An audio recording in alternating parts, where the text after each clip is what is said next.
मेरा वीज़ा आ गया था। जब उसे ये बात पता चली तो वो बहुत रोए जा रही थी और बार बार मुझे यही कह रही थी कि प्लीज़ मत जाओ यार। मैंने ये हमेशा दुआ की है कि तुम कभी मुझसे दूर मत जाओ यार। मैं मर जाऊंगी, मेरा यकीन करो कि मैं सच में मर जाऊंगी। फिर मैंने उसे समझाया कि अरे यार, कुछ वक्त की ही तो बात है, मैं वापस आ जाऊंगा और हम शादी कर लेंगे।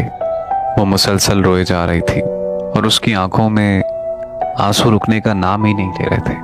और फिर उसने मुझसे एक और सवाल किया कि तुम मुझे वहां जाकर भूल तो नहीं जाओगे। मैंने उसके सर पे हाथ रखा और उसे ये कसम दी कि मैं जिंदगी की आखिरी सांस तक तुम्हारा रहूंगा।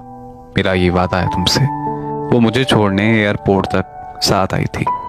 मैं जब उसे अलविदा कह रहा था तो वो बस चुप खड़ी थी, जैसे कि उसके जिस्म में जान ही ना हो।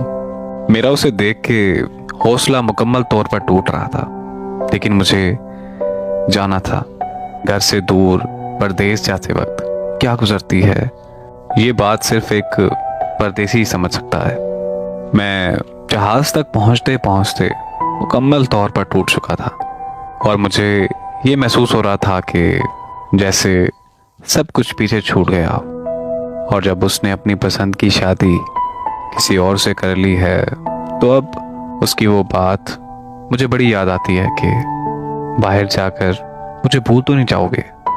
और फिर वो बात के दुआ करती हूँ कि अगर तुमसे दूर जाऊं तो मर जाऊं। तो अब मैं ये सोचता हूँ कि मैं किसी और से शादी कर लूं और फिर उसकी दी हुई कसम याद आ जाती है कि मैं जिंदगी की आखिरी सांस तक तुम्हारा रहूंगा। फिर आंखें नम हो जाती हैं और फिर मैं कोसने लगता हूँ अपनी तकदीर को कि परदेश और हिजर मेरे हिस्से में ही क्यों। परदेश की कैद और हिजर की तन्हाई मुझे हर रोज रुलाती है। मेरी कैद तन्हाई अब हर रोज मुझसे ये कहती है कि मैंने तुम्हारी जान लेनी है और फिर एक दिन मैंने ये बात मान लेनी है।